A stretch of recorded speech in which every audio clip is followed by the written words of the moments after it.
Okay, so now we are going to do the dirt layer, and it's going to be pretty simple. So the first thing I want to do is this is going to be on the diffuse layer, so I'm going to add a new layer here, call it dirt, make it a TGA. Okay, diffuse layer here, hit OK, and before I do anything I want to hide this box because I don't want to be on that, and I can't do object, I want to do faces. Make a big brush here just so I can everything and hit H once I got it selected. I'm just going to click in the blank so I don't have anything selected when I come back. Okay, got my paintbrush here. You can get about that big or so. Now what I need is a dirt color. Dirt is essentially kind of a tannish brown, and a tannish brown is actually a desaturated orange. So I'm going to say about, looking up here, kind of wiggling around, I want the dirt to be kind of lighter, okay, like that right there. Looks pretty good. And I want to get a random stamp. I'll just go with this standard one here. Okay. I want to make sure it's randomized. I'm going to give myself a little bit of movement. Check my advanced pen pressures here and drop that all the way down. This gets reset every time you reopen Mudbox, and this is actually a new day for me. Okay, I stopped yesterday after doing all that, and this is coming back to it. So let's just hit F here and come in and give it a test and see what our brush settings are doing for us.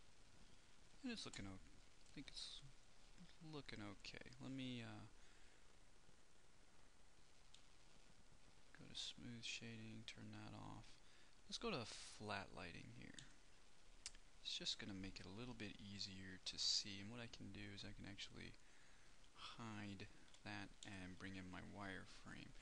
Now this might actually not be easier to see since I'm painting almost the exact same color onto it, but we'll see what happens. Let me just get some dirt down in this channel. And it's pretty visible there, so I'm going to go with it. Okay, just going to kind of scrub out here. And after doing that, I feel like my spacing's a little wide, so I'll go about 25 or so. Get myself a little bit bigger brush. Okay, give it a test. It's not too bad. Now dirt tends to fall onto the tops of surfaces. However, that's a little unpredictable considering, I'm just kind of give it a general coat here, considering that the dirt accumulation happens over time, and most likely is going to happen when the gun's in storage, right? In reality, so we're not really going to take that into account. We're going to assume, and this is actually going to be wrong, but seeing as how this is a video game, we're going to assume that the gun is kind of always upright, being that it's always in use. Now, in my game, the theme for my game, which is probably a little bit different than what everybody else is your little rat soldiers, and you've been brainwashed and genetically altered so that you're a little soldier, basically an army of rat soldiers, and part of that story involves them being extremely dedicated to what they're doing. They're not super soldiers, but in their little pea-sized brains they are. Okay, they live, breathe, and think nothing but military tactics or whatnot. They're bred to be the perfect soldier. They're loyal, disciplined, and never falter in their military ways. So the fact that this gun is always in use, we're seeing 1,000,000 hours of use, fits right in my theme here. So I'm putting the dirt on the tops of stuff, okay, as it would fall, because the rat never puts it down. Okay. Now, it looks like this weird, almost greenish, bluish color here, even though I'm painting with this color. However, if I throw my diffuse back on, you can see that the color is right. It's just how it's blending with the underlying material there, so not that big of a worry. Okay, and you can see that the randomness and the brush are taking care of most of the work. I'm really just kind of scribbling over the tops of stuff. And I'm not going super, super, super overboard here. I'm just getting down a layer of general dirt. Now the dirt is going to go over everything. Nothing is immune to dirt, okay? Plastic, metal, rubber, anything and everything. Even goose feathers, which I don't have on this gun, so that might be interesting. Kind of inside some of these cracks and dips, there'd be a little bit of buildup going on. Now it shows up pretty bright here, but a lot of that has to do with no lighting. Sorry, I had to pause the video. I had an epic sneeze. Okay, I am still a little sick. So I'm just going over the tops. Let my brush do all the fancy work. I'm gonna sneeze again. Okay, sorry about that. I had to pause it. Oh, the trials and tribulations of being a human being. And just get a little bit on here like that, even though that might not pick it up, but adding details here and there. Now the dirt layer, like I said, it shows up really bright, but if I go back to smooth shading or not flat lighting, you can see that it's much less apparent. You know, in lighting, it's darker. Okay, you can see that it's in certain areas in the highlights it picks up the dirt, but in a lot of ways it's a lot darker. And this will actually hold true for running in real time in the basically the game's lighting engine. And so that's why I do a little bit of a heavier layer. Otherwise, it gets a little lost. It's almost to the point where, you know, if I paint in this, I can almost not see that there's any dirt even getting laid down there. I have to change my angle. Okay, so that's pretty much why I always go with a flat lighting here, just because it's much easier to see. So you can always mess with that. Get in here and kind of build up right in there.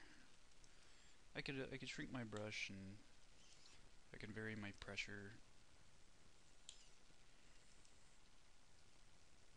Again, I'm throwing a layer down over the tops. Okay, because dirt likes to settle like that. It will pick up dirt on the sides and underneath, and that's why I kind of trail it down there. But if you imagine that this has been, you know, always constantly explosions going on, and this is, you know, this is an army themed game that I'm working on, so that is the environment that I'm building this for. So dirt, you know, is going to get puffed out into the air, and then it's going to settle back down to the ground and settle more on the tops of things than it would on the side. However, I am going to give it kind of a general treatment in a little bit of these underside areas, even though that might not be true, but it does help further distinguish the volumes that are going on here.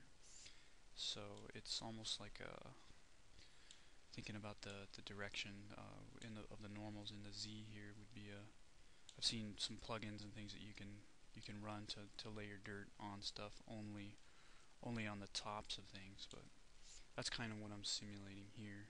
Getting in the cracks. Okay, any indented areas might get a little bit more or whatnot. And you notice I'm not really doing the I only did that one time lapse, because this really isn't gonna take so long that it's gonna be, you know, it's gonna warrant me doing the edging took, you know, a little bit longer. Like I said, roughly 8 seconds, and I'm not gonna make you guys sit through 8 seconds. Some of you are gonna be like, 8 seconds, more like 10.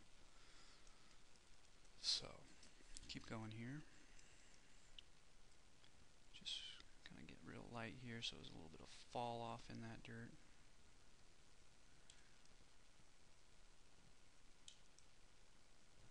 Okay. And again, I'm not using symmetry. There's two reasons for that. One is I don't want symmetry on. I don't want it to be the same on the left and right side of the gun. And two, it actually does slow down your performance, albeit very, very subtly. but enough for me anyway to feel that there's a slight delay in what I paint and what actually gets laid down, and it throws me off sometimes. You want to be able to work as fast as you possibly can, so you don't use too many viewport filters such as the ambient occlusion or depth of field or any of that stuff. Just because basically you don't want to slow your workflow down. If you've got a supercomputer, you got a workstation going on and it can handle it no problem, then you're lucky. Really go for it. Have fun, because I'm sure that'd be pretty enjoyable to work that way with all the bells and whistles on. But I personally don't have a computer that's good enough for that. So you can see just general getting over here on the tops. Now this handle here is actually going to get some dirt too. Now what I'm going to do is I'm going to just get there in that little area where it's built up, and around here some too. But what I'm going to do here is actually going to simulate the grip. Now he's going to hold this with his right hand, which means the palm is going to be on this side and the fingers are going to wrap under here. So what I want to do is just make like he's got dirty fingers. Always has dirty fingers. And then because more of his palm is here, I fill that in a little bit more. And it's very, very subtle effect that maybe not everybody would know, but it's a minor detail that is there. You can see these are almost like the fingerprints that he's left behind, and thinking about doing those little types of things can actually go a long way. And even if nobody notices it, it's there. Let me get down in here and get a little bit on this guy. Again, trying to fill in, and I'm crossing over corners and stuff when I do it. See, what I want to avoid here, let me try to find a good spot on the gun here. Here's a good spot. You notice I've got this clean separation here. I've got dirt, a little too close for it to paint. I got dirt here, but there's none up here. Here's my line, my separation, where the two pieces of separate geometry actually pass through each other. If I scrub across that line, I don't have that that separation. Now if I end up with a bit of a what feels like a seam, then I can hit, say right here, gives me a seam right there, but I can just hit that other side until I kind of mask that away.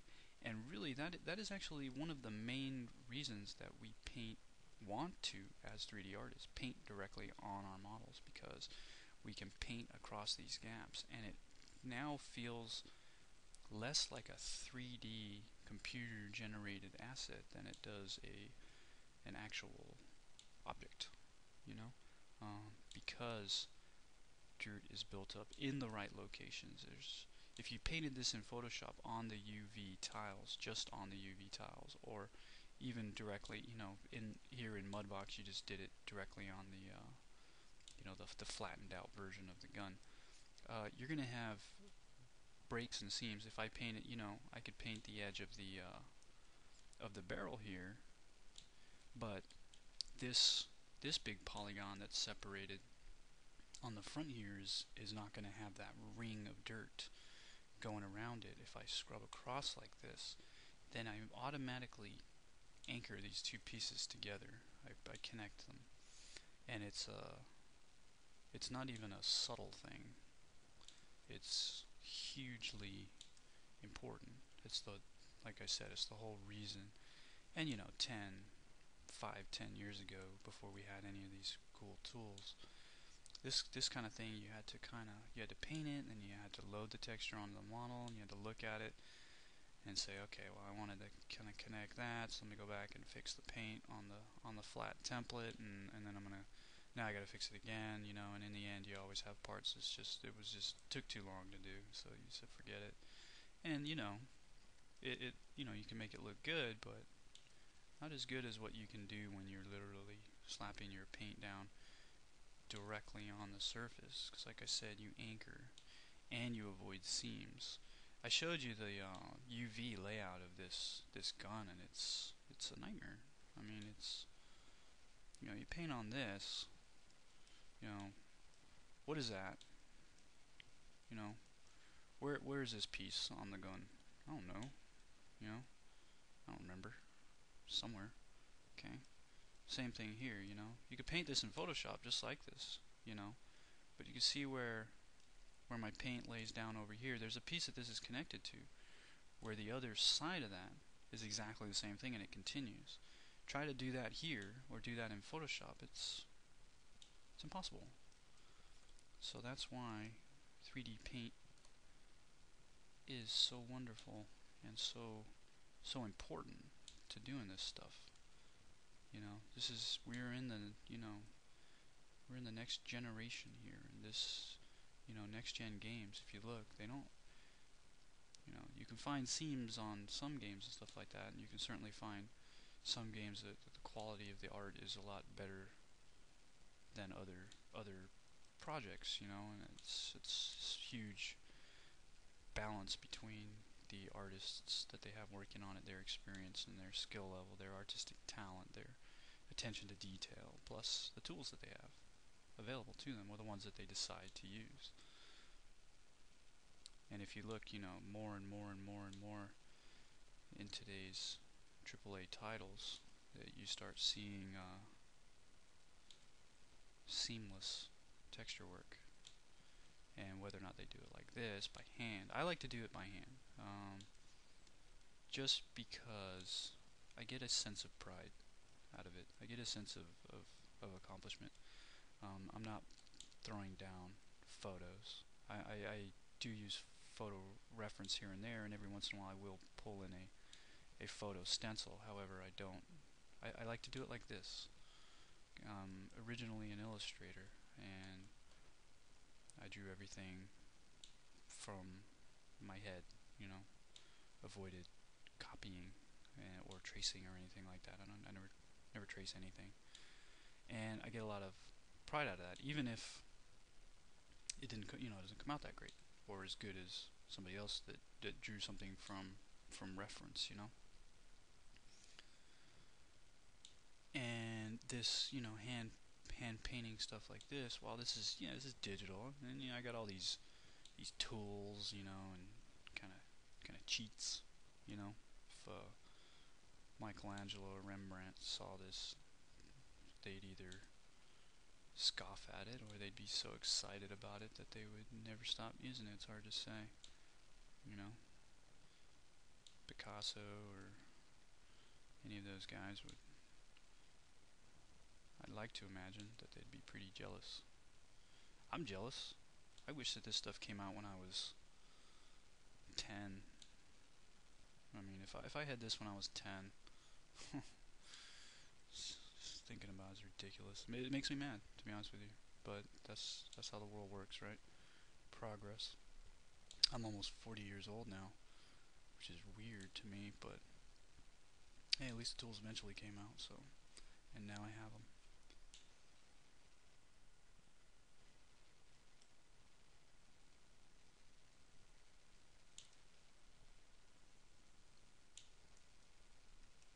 Again, I'm just going through, slapping down dirt where I feel that it would sit, and trying to come up with cool patterns or whatnot.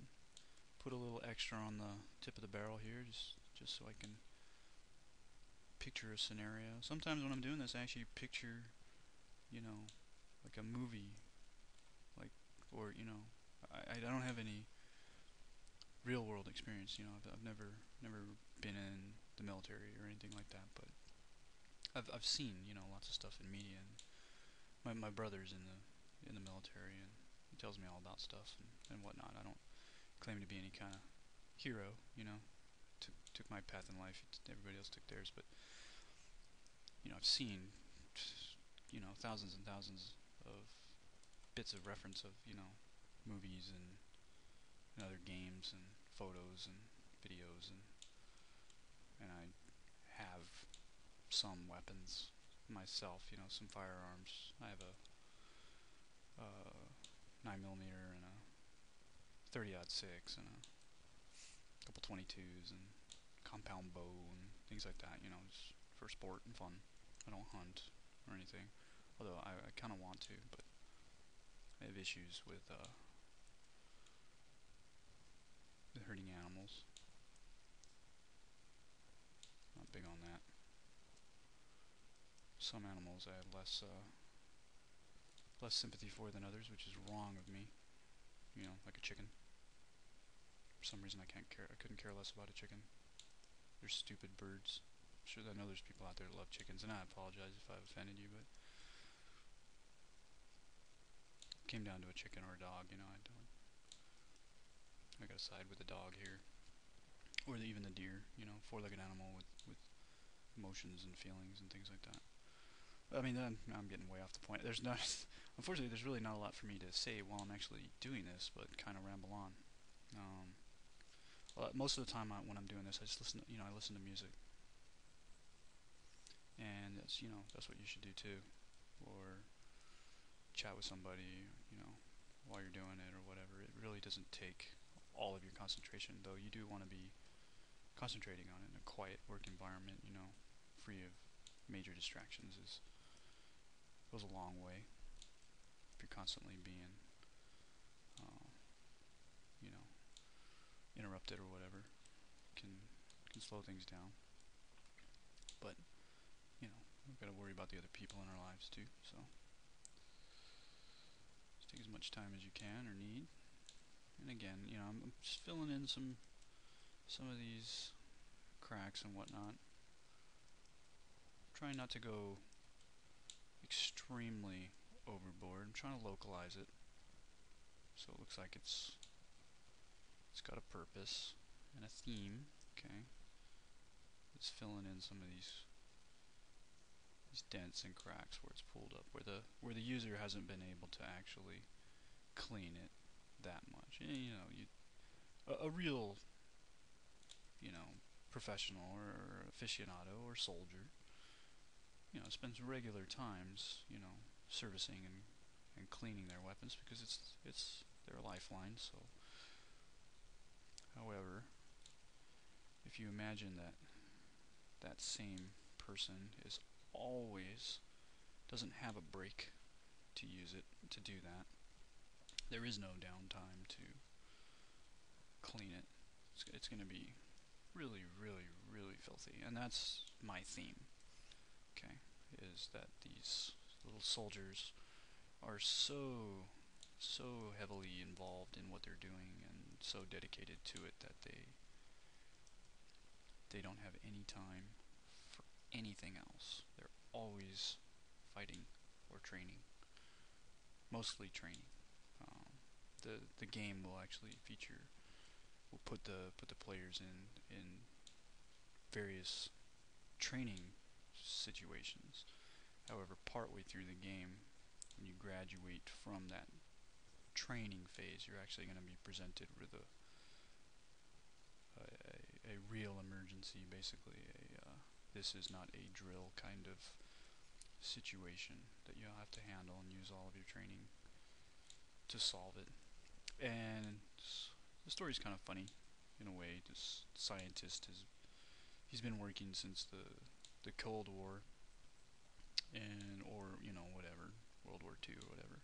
He's some kind of crazy scientist that had this idea that inserting these little soldiers into the enemy's infrastructure would disable them. So using military tactics, they would be able to go in undetected because they're just rats, and get in there and just start disrupting all the communications by eating through all the wires and gathering intel, undetected because they're hiding in the walls and in the floorboards, and the people wouldn't consider them as a military threat.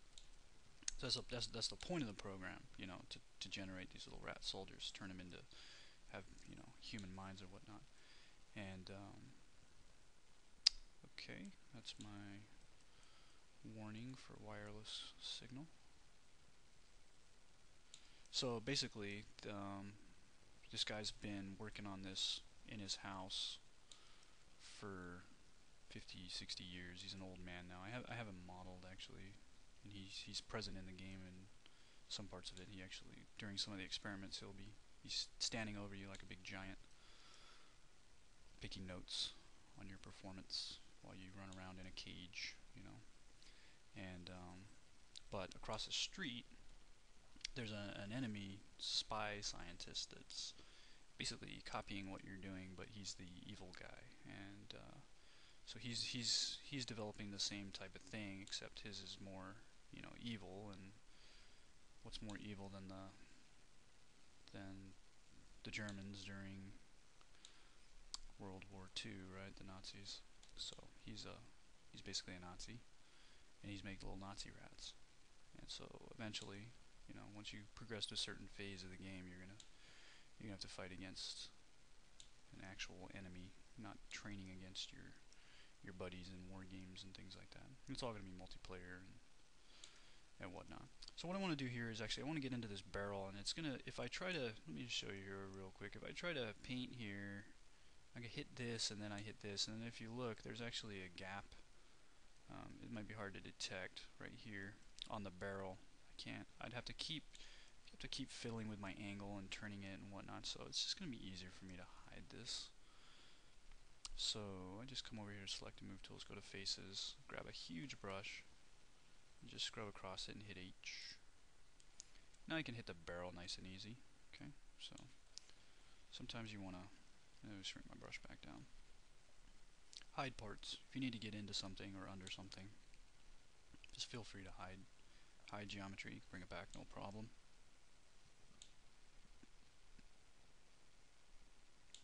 Again, I'm really only doing the tops here. Now inside here it's unless, you know, it's this gun gets actually field stripped, you're not going to be able to clean it, and it starts about right here. So what I'm going to do is I'm actually going to give it a little bit of a heavier treatment of dirt than I've been giving on the other parts, because this part can't be cleaned ever, wiped down.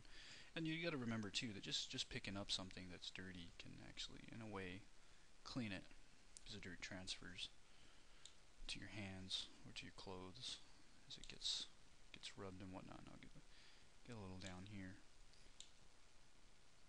The other thing too is if the gun gets wet, dirt turns to mud and you can actually drip. So sometimes you want to actually put in a little bit of that. One thing I'm not doing, however, is this. Okay, I'm not doing the edges like that. Okay, because this is dirt. I'm trying to get in the indents and the dips and the cracks. And this right here I actually don't want.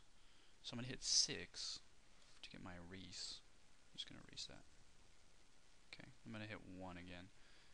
That way I can make sure that it stays a little noisy.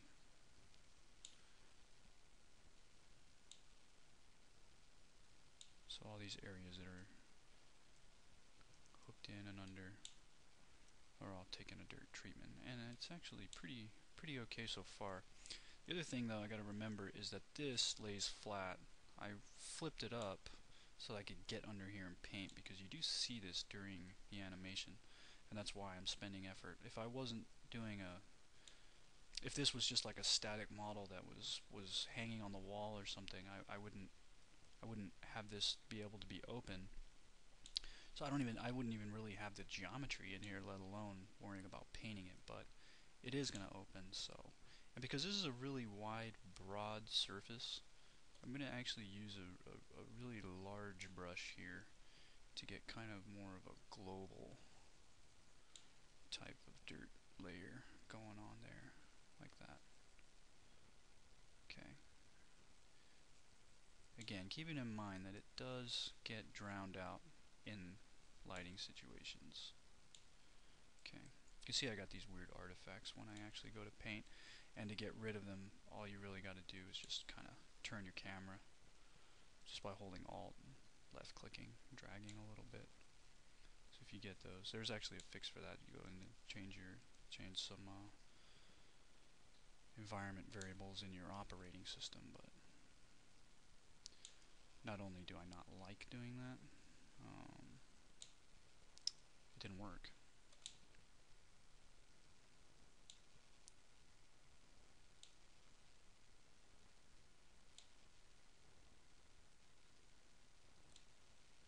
So inside some of these guys here like that. I'm kind of ignoring the fact that this can potentially if these parts are rotating, that this is not always the top, you know.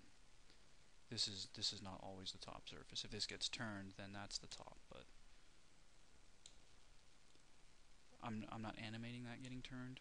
So the assumption that I'm going under is that because this gun's been used for so heavily, all of these things, they're set, you know.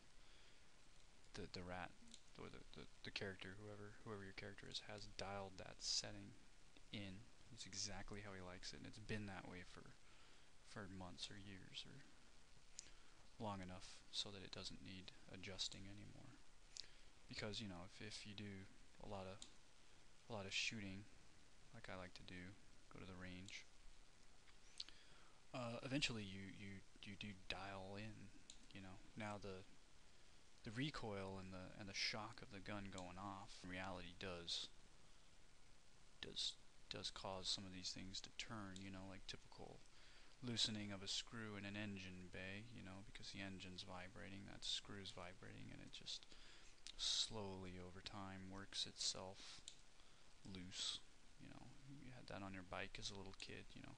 But in this case, we're ignoring that because really all it would do is just kind of ruin the effect of having the tops of these surfaces be coated. And I have a top surface here that I want to get. Hopefully, you know, you can see the wireframe as clear as I can. Sometimes, you know, you get a little lost in what you're looking at. You know, the form and the depth at certain angles get a little lost, and you miss things. Turning the model and watching it as it turns actually allows you to more clearly see what's going on, so that you can actually, part of your job here is to define the form as well as bring out, you know, a little bit of cool factor to it and make it look, you know, a little bit more realistic or whatnot. The other thing I want to point out is that 100% realistic is actually not my goal here. My game runs a toon shader, and it's basically a fantasy, right? There's no such thing as army rats, but, and like I said, the toon shader turns it into more of a cartoon look. However, the contrast between toon shader and a slightly realistic treatment of the materials and textures and lighting and stuff like that actually provides a really cool and unique feel. And I've seen it, you know, it's been done in the past. A game like, if you're familiar with video games, Borderlands did that, and there wasn't too many people that complained about the graphics in that game. I don't know anybody who did. Everybody thought it looked pretty cool, and a lot of it had to do with the combination of an almost hand-drawn texture with like cross hatching and things like that, you know, in the shader, actual pencil lines in the texture, and then put to a cell shader to give that almost moving comic book look. More recent game, Darkness 2, does the same thing, but is gone a lot farther with the comic book look. There's definite, you know, it's simulating like a moving illustration. You know, it's using a toon shader, plus there's heavy line work in the texture itself. They drew it, you know, they made the texture look like it was supposed to be a comic book drawing, basically come to life. So, and it looks really cool. You know, the game's okay. You know, I didn't play it, so I'm not going to comment on the game itself, but it looks cool. That's for sure. So, if you look at the bottom, there's not a lot of dirt. If you look at the top, that's an awful lot of dirt. Okay, so I'm actually going to call the dirt layer done. Now what I'm going to do is I'm going to get a really biggy brush here, quite large. I might do these dots here, just see what I get.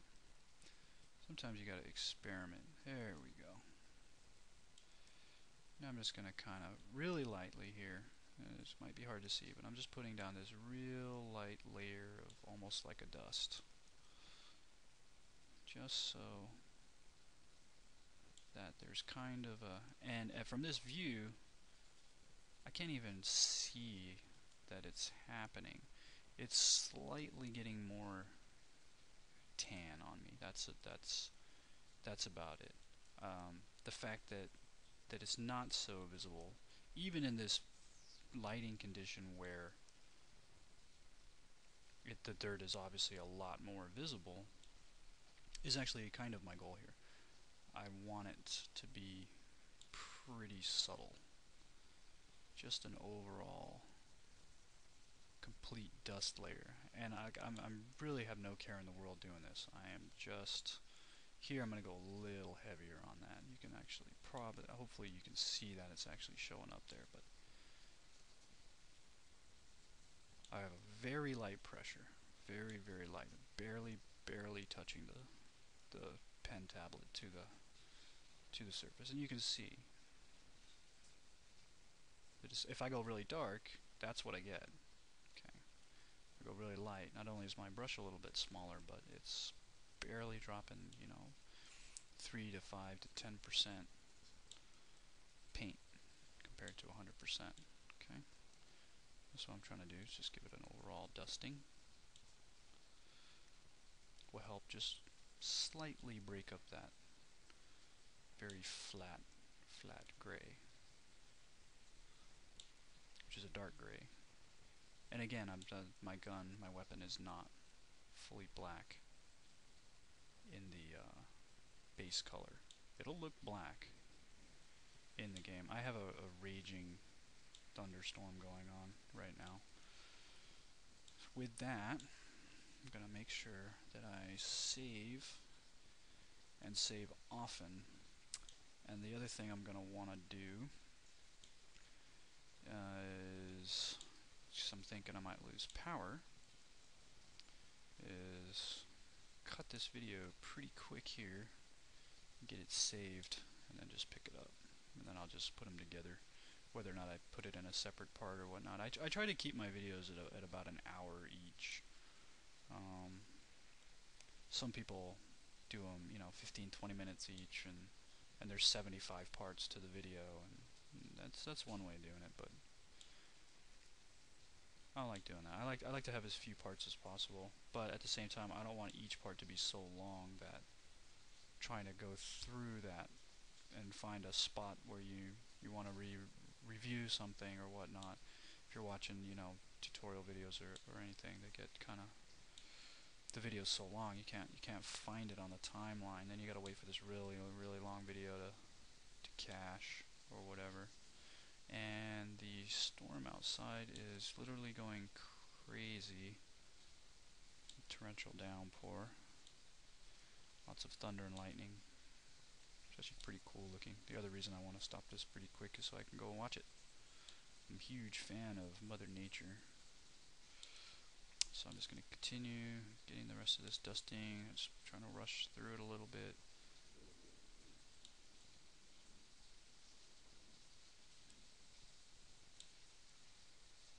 Letting it stay spotty. And then if I do a little preview here and go take it off the flat lighting, you can see it's very subtle on there, but it is there. Okay. That dirt layer is there, but it's almost impossible to find it. That spotty part. There it is. You get that one particular angle. Look here, can't see it. You look there it is. Okay. Subtle, yet present, and will help as we go through. And the gun's looking pretty good so far. There's not a whole lot more we're going to do to it, but we are going to do a bump layer. And then some touch-ups, and this will be pretty much in general what you get. And as far as I'm concerned, that looks like metal. Okay, so I'm going to stop this part of the video, save everything, make sure I'm good, and then I'll come back and continue.